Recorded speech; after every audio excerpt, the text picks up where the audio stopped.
Hi friends, welcome back to Cozy Tales with Miss Maple. Get comfy, snuggle in, and grab your favorite blanket. It's story time. Today's story is about a silly little dog who learns a very big lesson. Ready? Let's dive into The Foolish Dog. In a sunny little village filled with flowers, butterflies, and chirping birds, there lived a brown dog named Max. Max wasn't a bad dog, just a bit too proud for his own good.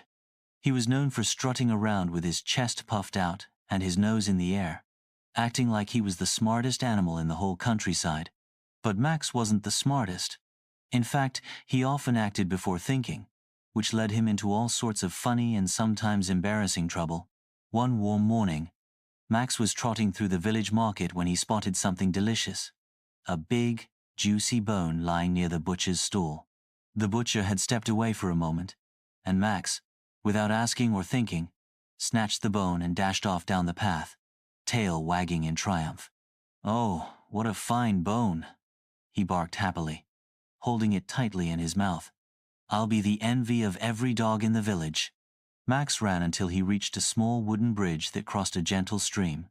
As he trotted across, he happened to glance down into the water. And what did he see? Another dog, just like him, holding a bony and even bigger one. Max's eyes widened. "That dog has a bigger bone than mine," he thought. "I want that bone too." He growled at the reflection, thinking it was a real dog. "Give me that bone," he barked. But the moment he opened his mouth splash, his bone fell from his jaws and plunked into the water below. It sank quickly, slipping out of sight beneath the rippling surface. Max stared in shock. The dog in the water disappeared too, because it had only been his reflection. He was alone now. No bone, no reflection. Just the soft burble of the stream and the wind rustling the tall grass. "Oh no," Max whimpered, sitting on the bridge with his ears drooping. "I was so greedy and so foolish." Just then, a friendly voice called out. It was Bella the cat, perched lazily on a nearby fence. "Max," she meowed with a smirk, "did you try to steal from your own reflection?" Max sighed. I thought it was another dog, with a better bone." Bella chuckled gently. "Sometimes, Max, wanting more makes us lose what we already have." Max didn't say anything. He just sat quietly, thinking. For the first time in a long time, he began to understand something important. The wind blew softly through the trees, and Max watched the stream flow, carrying away the ripples of his mistake. Tomorrow, he thought, he would try to be wiser. But would he? The next morning, Max woke up early. His tail was still, and his ears drooped low as he lay in his cozy little doghouse beside Farmer Ted's barn. The memory of yesterday's mistake, losing his delicious bone because of greed, kept spinning in his mind like a leaf caught in the wind. He didn't feel like running or barking or bragging. He just wanted to make things right. "I need to stop acting so big and clever," Max muttered to himself. "Maybe I'm not as smart as I thought." Farmer Ted came out with a bucket of water and a biscuit. "Morning, Max," he said kindly, placing the treat by the doghouse. Max gave a small wag of his tail and licked the farmer's hand gently. It was his quiet way of saying thank you. Instead of running off like usual, Max sat near the barn and watched the animals around him. He noticed how gently the cows followed one another into the pasture. He saw the chickens scratching the dirt together, sharing worms without fuss. Even the old sheepdog, Gus, lay calmly in the sun, blinking slowly as if he knew something Max didn't. Maybe there's more to life than showing off, Max thought. Later that day, Max heard someone crying near the tall oak tree by the road. Curious, he padded over and found little Pip, a squirrel who lived in the big tree with her family. She was holding a tiny paw to her chest and sniffing sadly. "What's wrong, Pip?" Max asked, sitting beside her. "I dropped my acorn," Pip sniffled. "It rolled into the ditch, and now I can't reach it." Max peered over the edge of the ditch. Sure enough, there was a shiny, golden acorn lying just out of Pip's reach. "I could jump down and get it," Max said. "But I might get muddy." He hesitated. He hated getting dirty. But then he remembered the boned way he had acted, and the lesson Bella had whispered to him from the fence. Without another thought, Max slid down into the ditch. his paws landing in soft, squishy mud. He grabbed the acorn gently in his mouth and climbed back up, slipping a little as the mud stuck to his fur. "Here you go," he said, dropping the acorn in front of Pip. Pip's eyes lit up. "Oh, Max, thank you. You're the best dog ever." Max gave a shy smile. "It's just an acorn," he mumbled, embarrassed by the praise. But deep inside, he felt something warm, something better than pride or showing off. Helping someone else felt good. Really good. Just then, Bella the cat stretched lazily from a low branch and grinned down at him. "Well, look at you," she purred. "Mud on your paws and kindness in your heart. You are learning." Max wagged his tail. Not because he wanted to impress anyone, but because he felt happy. Genuinely happy. He trotted home that evening, muddy and tired but proud, in a quiet, honest way. Maybe, just maybe, being a good dog was better than being the proudest one. The next morning, Max woke up feeling different. He wasn't rushing to find bones or bark at birds. Instead, he stretched slowly, sniffed the cool morning air, and smiled. The sun peeked over the hills, painting the sky in soft shades of peach and gold. Today, he would be helpful again. It felt better than showing off. As he trotted past Farmer Ted's garden, he heard a loud fuss coming from the other side of the fence. "Get back! Shoo, shoo, I say!" It was Miss Maple, the goose. Her feathers were fluffed up, and she was stomping her webbed feet. A group of baby ducklings stood behind her, trembling. "What's wrong?" Max barked, running to the gate. "There's a hole in the fence," Miss Maple cried. "Something snuck in last night and took my corn. The ducklings are scared, and I'm too old to chase foxes." Max sniffed around and saw scratch marks in the dirt. He followed them carefully, his ears high, nose twitching.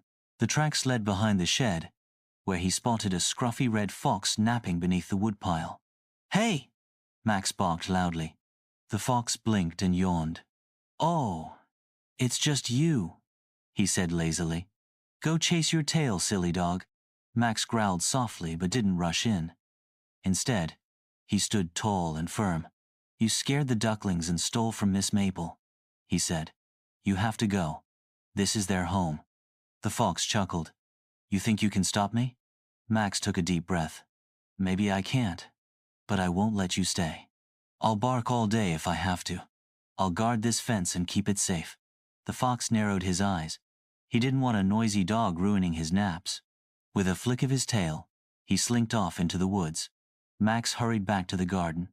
"The fox is gone," he said. Miss Maple waddled over, eyes wide. You stood up to a fox? For us?" Max nodded. "I couldn't let him scare the little ones." The ducklings chirped happily, waddling around Max and nibbling at his tail in thanks. He laughed and wagged. Bella the cat, always watching, dropped down from a tree branch. "That's twice now, Max," she said, brushing her tail against his muddy paw. "Kindness is becoming a habit." Max looked out at the field. The wind was gentle, and the sky was so blue. He didn't need applause or praise, just the feeling in his chest, warm and proud. That night, as the stars blinked awake and the village fell quiet, Max curled up in his doghouse with a peaceful sigh. "I'm not the smartest or the strongest," he thought, "but I can still do good." He closed his eyes and dreamed of fields full of ducklings and sunshine, and not one single bone. The wind began to howl one gray afternoon. Thick clouds rolled over the hills, and the warm sunshine disappeared behind a wall of dark sky. Max stood by the barn, his fur ruffling in the rising breeze. He sniffed the air. It smelled like rain, wet earth, and something else. Worry. Farmer Ted hurried across the yard, calling to the animals. "Storm's coming! Get inside!" The cows went into the barn. The chickens rushed to their coop. Bella the cat leapt through the farmhouse window with her tail high and dry. Max was just about to curl up in his doghouse when he heard a tiny cry. "Help! Someone help me!" He turned his head and spotted a little bird flapping wildly near the orchard trees. It was a young sparrow, her feathers puffed up in fear. She clung to a low branch, her tiny wings shaking in the wind. "I can't fly home," she chirped. The wind's too strong. I'll fall. Max didn't think twice. He raced through the orchard as the first raindrops began to fall. Lightning crackled in the distance, and thunder rumbled like a drum in the sky. Don't worry, Max barked, skidding to a stop beneath the tree. I'll help you. But I'm too small, the sparrow chirped. You can't carry me. Max thought for a moment. Then he looked around and saw an old basket tipped over by the fence.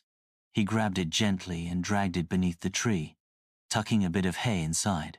Jump down into the basket, he called. I'll carry you to the barn. The wind howled louder. The sparrow hesitated, then took a tiny leap and tumbled into the basket, just as the rain came pouring down. Max gripped the basket's handle in his teeth and ran as fast as his paws could carry him. Mud splashed, wind pushed, but Max didn't stop. Finally, they reached the barn. Max nudged the door open and pulled the basket inside, dripping wet and panting hard. The sparrow peeked out, wide-eyed but safe. You did it, she chirped. You saved me. Max lay down beside her, soaked and tired but smiling. Farmer Ted came in with a lantern and gasped when he saw Max covered in mud and the little bird tucked into the basket. Well, I'll be, he said gently. You've got a big heart in that furry chest. Max wagged his tail, too tired to bark. As the storm raged outside, Max curled up in the barn with the other animals. The sparrow tucked herself into his side, warm and dry. Bella, watching from the rafters, purred softly. Bravery isn't always about barking, she said. Sometimes it's about carrying someone small through the storm. Max looked at her, his eyes sleepy but full of pride.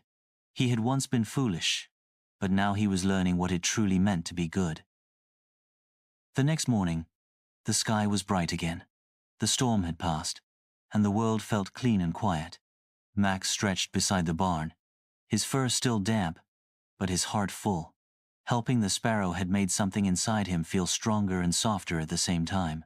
He stepped carefully through puddles and mud, making his way to the meadow behind Farmer Ted's fields.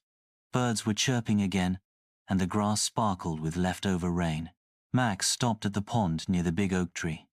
It was still and smooth like glass. He leaned over to drink and saw his own reflection staring back at him. He hardly recognized himself. He didn't look foolish anymore.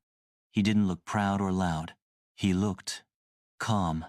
His eyes were gentle, and his muddy face showed someone who had been through things and changed. I guess I'm not the same dog, he whispered. Just then, a sound rustled from the bushes nearby. Max looked up and saw two pups from the next farm over Rusty and Dottie bounding toward him. Max, Rusty barked. Guess what? There's a whole picnic basket sitting under the apple tree. Sausages, cheese, bread, everything. It must have fallen off a cart, Dottie added, tail wagging fast. Come on, let's grab it before anyone else finds it. Max's ears perked up. The idea of sausages made his mouth water. But then, he paused. What if someone lost it? He asked softly. What if it belongs to Farmer Ted or one of the villagers? Rusty blinked. So? Finders keepers? Dottie giggled. Don't be silly. Let's just take it. Max shook his head. No, I'm going to leave it where it is and tell Farmer Ted. He'll know what to do. The pups groaned. You've changed, Max, Rusty muttered. Max smiled. I know. He walked calmly back to the barn, his steps steady. The pups ran off to find someone else to follow. Max didn't mind. He no longer needed a crowd to feel important. As he returned to the yard, he spotted Bella the cat sunning herself on the fence post. You're quiet today, she said, stretching her legs. I saw myself in the pond, Max replied. I think I like who I'm becoming. Bella purred with approval. That's the smartest thing you've ever said. Farmer Ted was working nearby. Max trotted over and tugged at his pant leg, leading him to the picnic basket. The farmer chuckled when he saw it. Smart dog, he said. This belongs to Miss Annie from the next village. She'll be mighty glad it's safe. Max sat down, tail wagging slowly. No one cheered. No one clapped. But inside his chest, something glowed warm and strong. He no longer needed to be the proudest dog. He was the kindest one. A few days after the storm, the village held its harvest fair. Colorful flags fluttered above the square. Music played from fiddles and flutes, and the smell of warm pies floated through the air. Max trotted alongside Farmer Ted, who wore his best hat and overalls. Max had even been given a red ribbon around his neck. Children ran by with candy apples, goats bleated happily, and pies cooled on long wooden tables. Everyone seemed to smile as Max passed. "There goes the brave dog," someone called. "He's the one who scared off the fox and saved the little sparrow." Max blushed beneath his fur. He hadn't expected people to notice. He had just done what felt right. He sat near the pie table, watching the fair go on, when Bella the cat curled up beside him. "Well," she purred, "you've become a bit of a legend." Max chuckled. "I didn't mean to. That's what makes you special," Bella said. "You used to want to be seen. Now you just want to do good." Max thought about all the things he'd done: helping the ducklings, braving the storm, returning the lost basket. Not once had he done it for applause. He had done it because it made his heart feel full. Just then, the village mayor walked up to the pie table and clanged a little bell. "Attention, everyone," she called. "We have a surprise for you all. This year's Harvest Helper Award goes to someone with 4 paws, a muddy tail, and the biggest heart in town." Everyone turned to look at Max. The mayor smiled. "Max, come up here." Max blinked. "Me?" Farmer Ted patted his side. "Go on, boy." Max walked slowly to the little stage. The mayor tied a golden medal around his red ribbon and scratched behind his ears. "You reminded us what kindness looks like," she said. "You're not a foolish dog anymore, Max. You're a hero." The crowd clapped and cheered. Max wagged his tail shyly. He didn't bark or spin or jump. He just smiled. That night, as the stars twinkled and the fair faded into quiet, Max curled up in his doghouse. Bella lay nearby, swishing her tail. "You did well, Max," she whispered. Max yawned. "I used to think being important meant being loud, but now I know it means being kind, even when no one's watching." And with that, he drifted off to sleep, dreaming of gentle days and the joy of doing good. Thanks for snuggling in with us for The Foolish Dog. If you loved Max's story of growing kindness and quiet courage, don't forget to give this video a big thumbs up. Subscribe for more cozy bedtime tales that warm the heart and tickle the paws. And remember, sometimes the kindest hearts wear the muddiest paws. See you next time, friends. Good night, and sweet dreams.